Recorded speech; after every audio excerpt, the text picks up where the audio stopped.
Fat motherfuckers, the McDaddy is back, man. So today I'm sitting in my kitchen and it's April 16, 2017. At the midnight, we are making this vlog.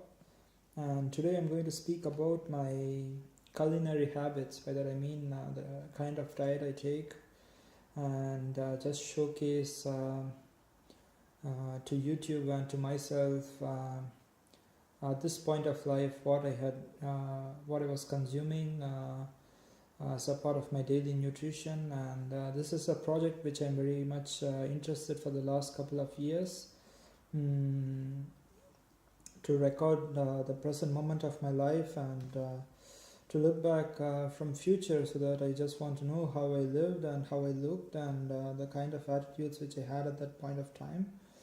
And it's a part of learning experience to see from to gain inspiration from past, and also it also provides a perspective on objective perspective on who you are at this at any point of time, taking into account that as a reference. So without blabbering a lot, I would like to speak about my dietary habits. And first of all, I have to say that I'm vegetarian, and since I'm studying in Germany, it was very difficult in the beginning to transition from my Indian heritage, the kind of food which I was eating there, and the climate conditions were completely different. And for example, I used to consume a lot of lentils, and it's a part of a lot of beans were a part of my staple diet. But since when you come to a foreign country, you have to first of all learn how to cook, and it takes a lot of time. And it was a part of it's a gradual experience. You start to learn through repeated failures. First of all, I started making Indian dish called sambar, and it was a total disaster for repeated occasions. Sometimes I used to get food poisoned by eating my own food, and over the years I have transitioned into a better cook. So without, I'm just speaking out of context, just my living out my thought process. So I would like to show you the kind of food items I eat, and speak a lot about what I want to do in the future, and where I want to the kind of diet which I want to follow, and the goal to lose some kilos lose some weight and reach the ideal weight. Now I currently weigh around 86 kilograms, which is roughly around 186 pounds, and that's a lot for me, even though I have a huge frame. I think I have to lose something like 6 to 7 kilograms to reach, let's say, 16-17% body fat. And I'm already 27 in 1 or 2 months, in 2 months. So it's it's critically important to take health as a frame of reference when you approach life. So what I'm trying to say is, reaching ideal weight is a good marker that you are living your life in the positive direction. So first of all, I will show you what the kind of food I consume, and let's get started. So here's a overview of some of my vegetables, nuts, coconut oil, yoga curd, some fruits, and I'd like to speak in detail about all these food items. I have sorted them. So till this area, it's mainly vegetables, and afterwards you have the fat, and later you have the sugar and other food items. So here we have potato. I don't know how you call it in English. We say zucchini in German. It's one of the vegetables you use in making the vegetable sauce for the pasta. We have brinjal, and it's called gurkan. This one is called gurkan. I forgot the English name. I just remember the Tamil name. We have the rucola salad, mushrooms, carrot, basil, hacked tomato, Irish butter, and here we have mandel. I forgot the I forgot the name of mandel, and it's called it's almonds in English. Sometimes I find it very difficult to switch from German to English. We have cashews here. We have very good dates on the right end of the table. One of the prized possession of mine is this coconut oil, which is kind of rare to get in Germany. This is the yogurt or the curd from a Turkish supermarket, and I try to also eat some fruits like strawberry, grapes, apple, and banana, orange. I try to make healthy smoothies every day in the morning for my breakfast. We have bell pepper, and this one is really interesting. This one is the cow cheese. Actually, it's called Hirtenkäse in German. We usually you can eat it with as a part of salad. And so what do I do? Mostly I am very flexible with my diet actually. So I have both European tongue and my mother Indian tongue. So over the years I have adapted very well to the Italian, German cooking style. Also I eat a lot of white cheese, the French cheese as well. So let's go further, and usually my breakfast consists of these breads.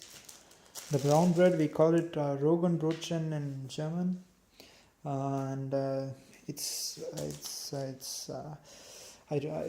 think it's called rye. And you produce this bread from the grain rye, which has high quality food fibers, which helps in digestion and makes you full. And it's a part of it has the gluten, but I am not really irritant. I don't feel irritated by taking these breads, and I usually have something like, we call it quark in German, so I can use it as a spread over the bread. I usually also take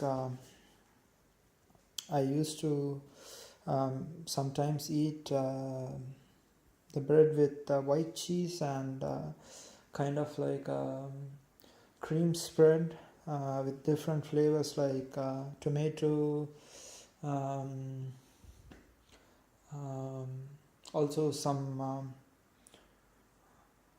cheese from Italy.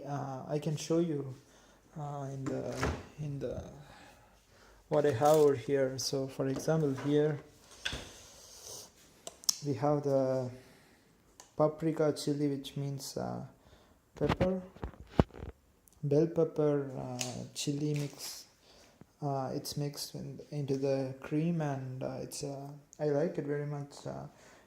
Sometimes I also have gorgonzola mixed with cheese, and I used as a spread. And also I like to have some eggs for the breakfast. And so now we'll go to the lunch section of my diet. So usually I try to eat one solid meal every day. That is maybe pasta, mainly rice or pasta, and sometimes naan or chapati we say, like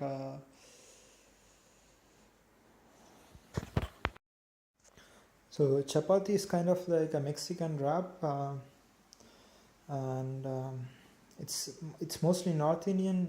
So since I'm from South India, we try to eat a lot of rice, and so every day I cook every once or every second day, and I try to make like a vegetable curry with different combinations of these vegetables, and mm, it's called sabzi in Hindi, or kurma.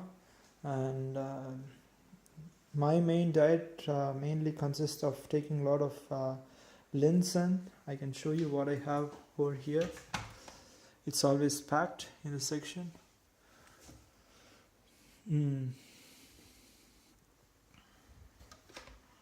So I don't see it over here.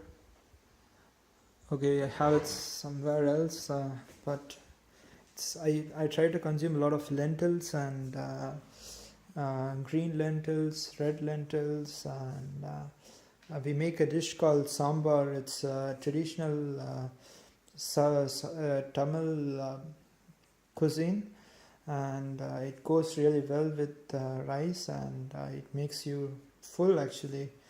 It's a wholesome diet. So since I'm vegetarian, it's very difficult to get protein, and lentils and beans are an ideal source to get at least some kind of quality plant protein.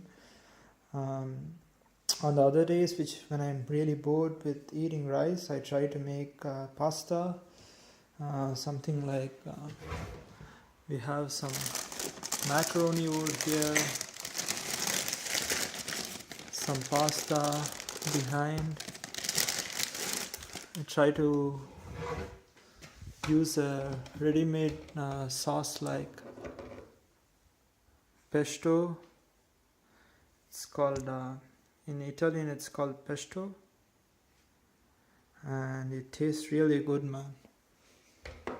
Just fry the vegetables in some oil, and just add some part of pesto, mix it along with the vegetables, and add some cheese, grated cheese, and the pasta is done. It's very simple actually to cook, and if these things don't really go well, sometimes if I didn't buy the vegetables, I also have a stock of container canned vegetables, something like this, like maize and red beans, and what else? Yeah, so these things really few. It's critical. It's critically important to have good plants food source, and it keeps your brain sharp, and many people underestimate the power of food, and over the years I have made the mistakes, and I learned that food is one important part of life which everyone shouldn't ignore. So we are back again. I'm currently trying to go in the direction of paleo diet. By that, I'm speaking about paleo is a ketogenic diet in which you consume a lot of fat, high quality organic fat source, and reduce the consumption of carbohydrates, and make your body to live out of to derive energy from your abdominal fat and other fat sources in your body, instead of running on carbohydrate. And so it's really tough since will live this kind of life where you consume too much sugar and carbohydrates. So that's why most people experience mm, dips and lows and highs of energy, because when you consume carbohydrate, it's an instant source of energy, and once the body absorbs the energy, the breaks it down and converts the carbohydrates into sugar, there is nothing left, and you lose. Then you run out of source, and your sugar level drops, and you feel very gloomy and tired. So this affects the mind. So it's very important to take this kind of information into account, and transition slowly from reduction of carbohydrates, and start slowly. Take the first step, reduce the sugar consumption from artificial sources, and take more and more organic fruit sugars, and other kind of like stevia or something like that, natural sugars, and then slowly reduce, for example, white bread and all this nonsense. Also pasta, I never try to buy the white the how do you say, it's just the extract of the wheat flour. It's not really good. The white pasta is not definitely not good. So you have to go to the full corn, the real wheat source pasta, which is also high, which has high level of glycemic index. So there is this term called glycemic index, which states which speaks about which tells the spike in the blood sugar level when you consume a certain kind of food. So mostly these grains like rice, pasta, and most of the carbohydrate sources have high glycemic index, and when there is when foods initiate high glycemic load in your blood, then your blood sugar level, it reduces the insulin level it increases the insulin level in the body, and you experience the sugar drop, blood sugar level drop, and you go dizzy, and you are not able to function properly. So foods like avocado, butter, coconut oil, olive oil, more like walnuts, cashew, almond, groundnut, all these kind of nut-based energy sources are really good to the body. So this doesn't reduce the this has comparably less glycemic load, so you have a more consistent, stable sugar level in your body, and your mind functions properly. So I'm kind of a little bit tired. I'm really tired now, and I think it's 1:30 in the night, so I think I have to finish this vlog, and I'm just speaking out of my mind, not in a very organized way, but it's also practice. It's not very easy to make vlogs in a professional manner, so it's kind of okay just to record my thoughts. So I'm signing off now. Take care.